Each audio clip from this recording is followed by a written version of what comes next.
Bismillahirrahmanirrahim. Dengan menyebut nama Allah yang Maha Pengasih lagi Maha Penyayang.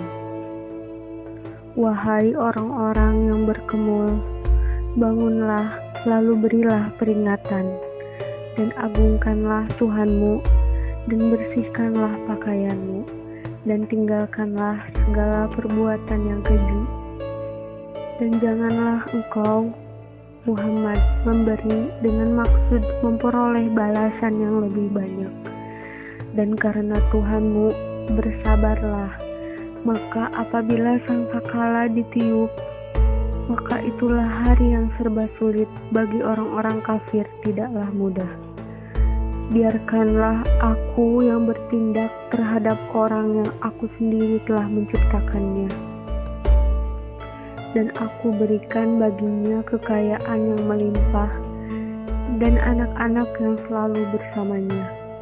Dan aku berikan baginya kelapangan hidup seluas-luasnya. Kemudian dia ingin sekali agar aku menambahnya. Tidak bisa. Sesungguhnya dia telah menentang ayat-ayat kami, yaitu ayat Al-Quran. Aku akan membebaninya dengan pendakian yang memayahkan. Surat ini menugaskan kepada Nabi Muhammad SAW untuk bangun melaksanakan dakwahnya. Surat ini melengkapi beberapa pedoman kerja Nabi yang diperlukan untuk melaksanakan tugas dakwah. Dalam tafsir Al-Quranul Majid dijelaskan bahwa surat ini mengancam Al-Walid, seorang pemuka musyrik yang telah melontarkan berbagai tuduhan negatif, bahkan cenderung memfitnah kepada Nabi. Surat ini juga memperbincangkan tentang sifat jahanam dan para penghuninya. Sedangkan orang yang berbakti kepada Tuhan akan ditempatkan di dalam surga Naim. Di dalamnya mereka duduk saling bertanya tentang keadaan penghuni neraka. Al-Mudaththir berasal dari kata tadassara.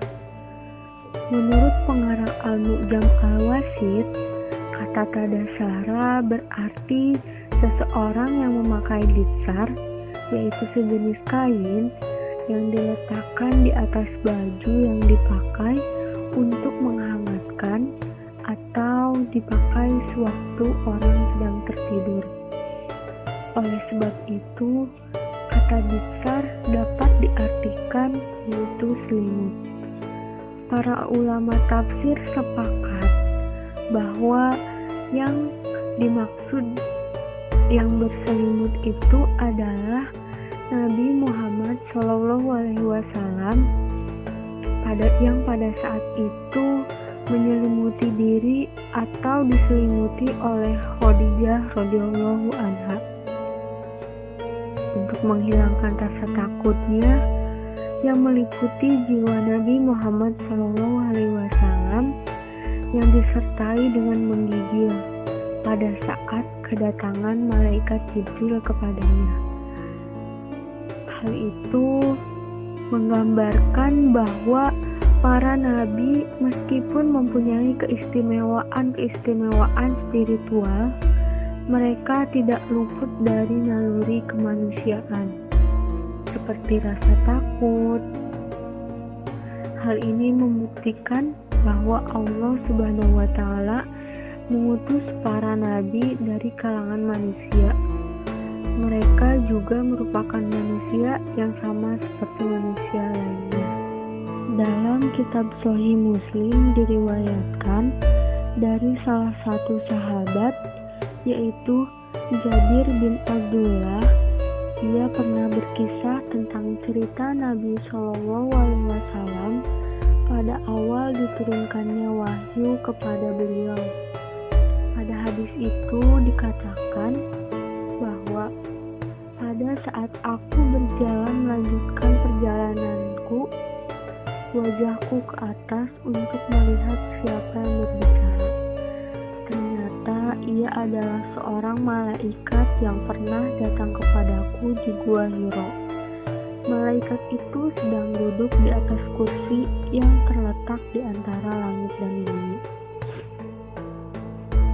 Kemudian Nabi Shallallahu Alaihi Wasallam melanjutkan kisahnya. Aku kaget dan merasa takut, dan aku memutuskan untuk beranjak pulang. Sesampainya aku di rumah, aku segera berkata kepada istriku, "Selimuti aku." Lalu istriku pun menuruti permintaanku dan segera menyelimutiku. Lalu diturunkanlah firman Allah Subhanahu wa Ta'ala, "Hai orang yang berkemul atau berselimut, bangunlah, lalu berilah peringatan, dan Tuhanmu agungkanlah, dan pakaianmu bersihkanlah, dan perbuatan dosa tinggalkanlah." Pada ayat ketiga surat Al-Mudaththir, yaitu Qum fa'anzir, yang artinya bangunlah, lalu berilah peringatan, yang berarti berilah perasaan takut kepada penduduk kota Mekah, dan peringatilah mereka akan azab Allah Subhanahu wa Ta'ala apabila mereka menolak untuk beriman.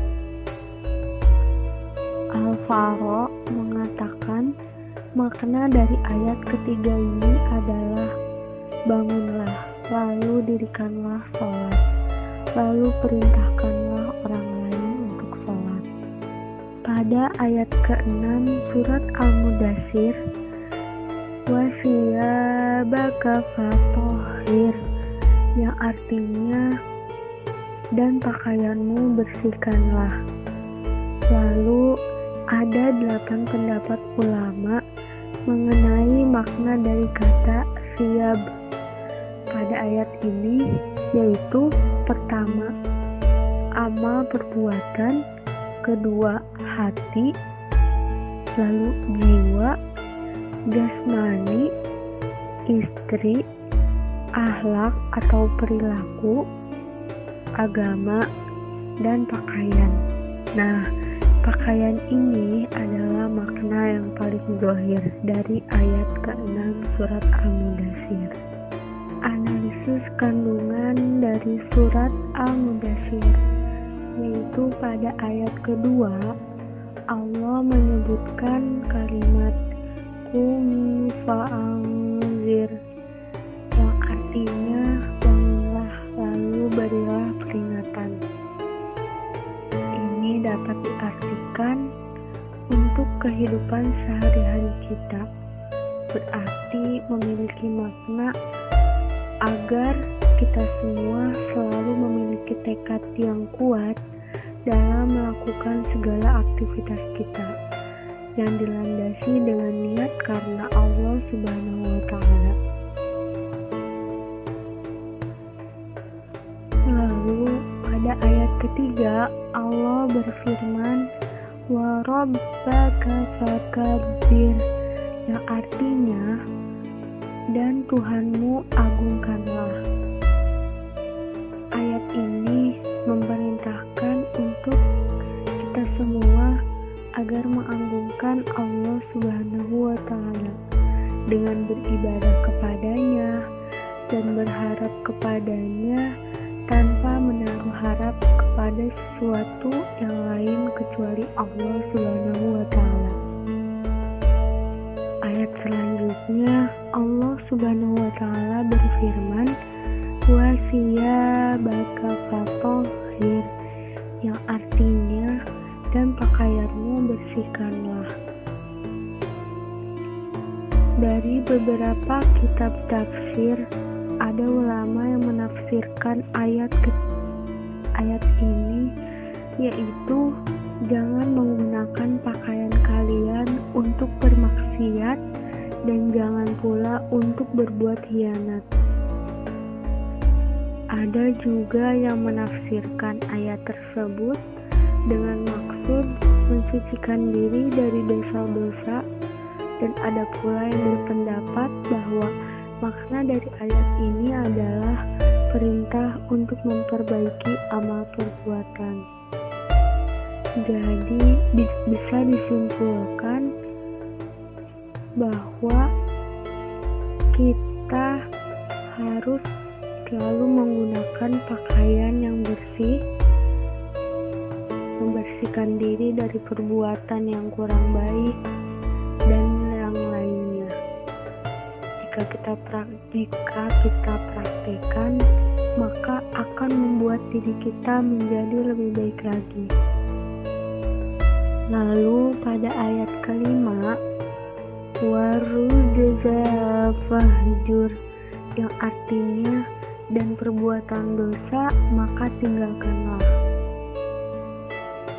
Ayat ini menjelaskan bukan berarti Nabi Muhammad SAW sebelumnya pernah menyembah berhala, tetapi ini adalah suatu peringatan agar kita menjauhi segala kemusyrikan,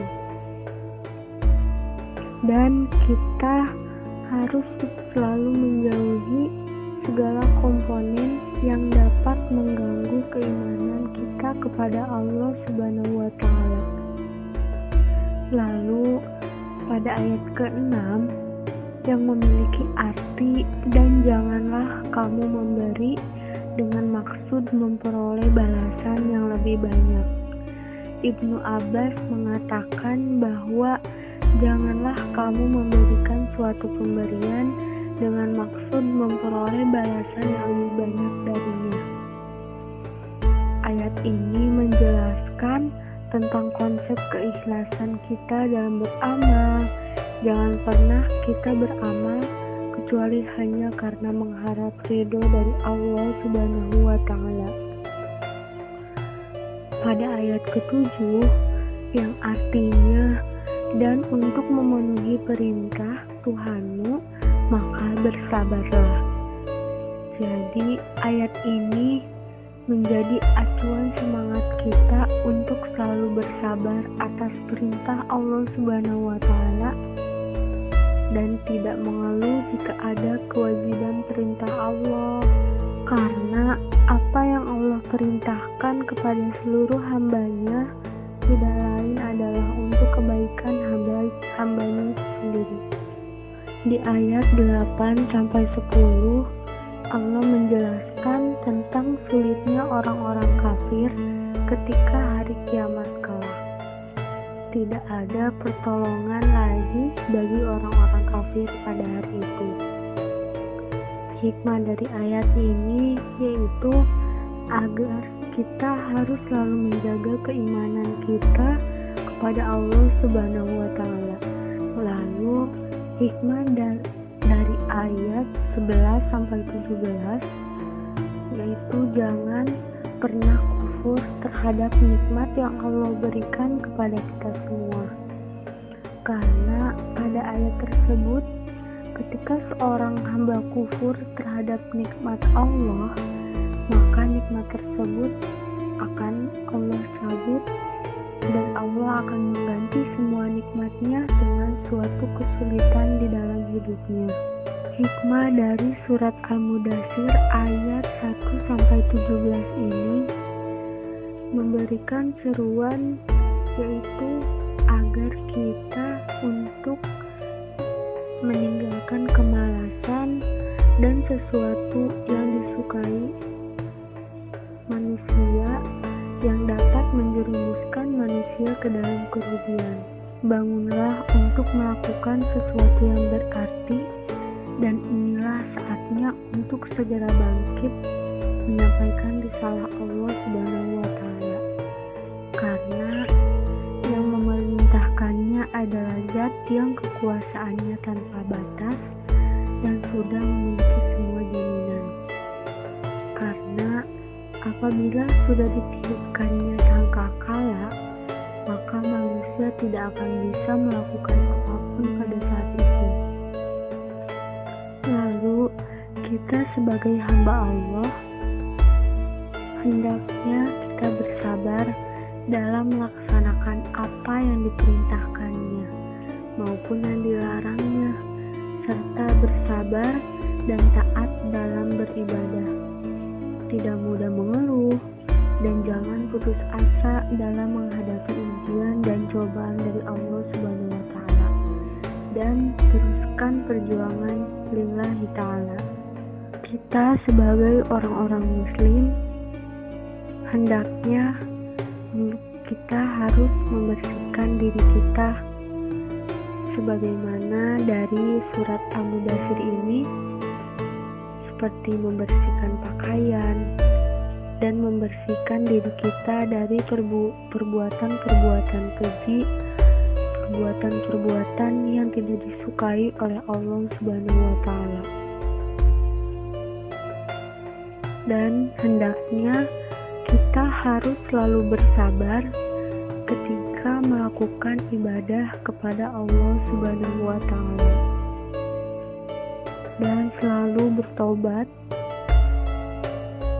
dan penuh harap untuk mendapatkan ridhonya, karena apabila telah ditiupkan sangkakala, maka hari itu adalah hari yang paling sulit bagi orang-orang kafir. Sesungguhnya Allah Maha mendengar doa-doa hambanya.